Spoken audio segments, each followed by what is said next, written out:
Hi అండి. Welcome back to our channel. ఈరోజు 15 నిమిషాల్లో వెజిటబుల్ బిర్యానీ ఎలా చేసుకుందామో చూసేద్దాం. ముందుగా స్క్రీన్ మీద చూపిస్తున్న వెజిటబుల్స్‌ని కట్ చేసుకొని ఓ పక్కన పెట్టుకోండి. ఇప్పుడు ఓ కుక్కర్ తీసుకొని ఆయిల్ వేసి ఆయిల్ హీట్ అయ్యాక 2 బిర్యానీ ఆకులు, 4 లవంగాలు, 2 మరాఠీ మొగ్గలు, ఒక దాల్చిన చెక్క, ఒక ఇలాచీ, 4 మిరియాలు, ఒక అనాస పువ్వు వేసి బాగా ఫ్రై చేసుకోండి. స్పైసెస్ అన్నీ ఫ్రై అయ్యాక కట్ చేసుకొని పెట్టుకున్న 4 పచ్చిమిర్చి, ఒక ఉల్లిపాయ వేసి ఫ్రై చేసుకోండి.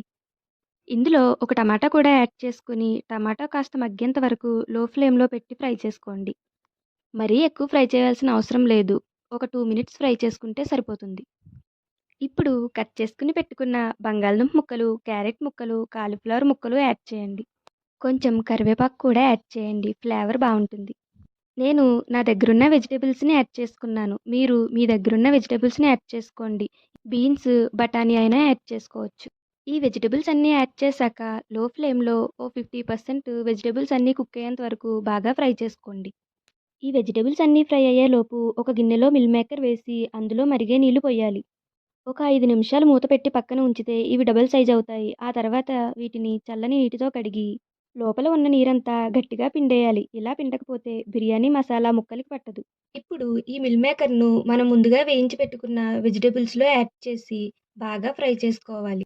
ఈ వెజిటబుల్స్ అన్నీ ఫ్రై అయ్యేలోపు మీరు గనుక మన ఛానల్‌ని ఇంకా సబ్స్క్రైబ్ చేసుకోకపోతే వెంటనే కింద ఉన్న సబ్స్క్రైబ్ బటన్ నొక్కి పక్కనే ఉన్న బెల్ ఐకాన్‌ని క్లిక్ చేయండి. ఇలాంటి మరెన్నో ఈజీ రెసిపీస్ మీరు మిస్ అవ్వకుండా చూడవచ్చు. ఇప్పుడు ఫ్రెష్‌గా చేసుకున్న అల్లం వెల్లుల్లి పేస్ట్ వేసుకొని పచ్చివాసన పోయే వరకు బాగా ఫ్రై చేసుకోండి. ఆ తర్వాత రుచికి సరిపడా ఉప్పు, ధనియాల పొడి, గరం మసాలా వేసి బాగా ఫ్రై చేయండి. అసలు ఈ వెజ్ బిర్యానీలో సీక్రెట్ ఇంగ్రీడియెంట్ అంటేనే ఈ ధనియాల పౌడర్. ఈ ధనియాల పౌడర్ వల్లే బిర్యానీకి ఒక డిఫరెంట్ టేస్ట్ వస్తుంది. మసాలాలన్నీ వెజిటబుల్స్‌కి బాగా పట్టేలా బాగా ఫ్రై చేసుకోండి. ఈలోపు ఒక గ్లాస్ బియ్యం తీసుకొని బాగా కడిగి ఒక అరగంట సేపు నానబెట్టుకొని పక్కన ఉంచుకోండి. ఇప్పుడు నానబెట్టుకున్న బియ్యాన్ని ఫ్రై అయిన వెజిటబుల్స్‌లో వేసి మసాలా ఫ్లేవర్ అంతా బియ్యానికి పట్టేలా గరిటెతో చాలా నెమ్మదిగా కలుపుకోవాలి. నేనైతే నార్మల్ పలావ్ రైసే తీసుకున్నాను. మీరు బాస్మతి రైస్ అయినా తీసుకొని చేసుకోవచ్చు. నార్మల్ పలావ్ రైస్‌కైతే ఒక గ్లాస్ బియ్యానికి 2 గ్లాసులు వాటర్ పోసుకోండి. అదే మీరు బాస్మతి రైస్ గనక తీసుకున్నట్లయితే ఒక గ్లాస్ బియ్యానికి ఒక గ్లాసున్నర వాటర్ ఏసుకోండి.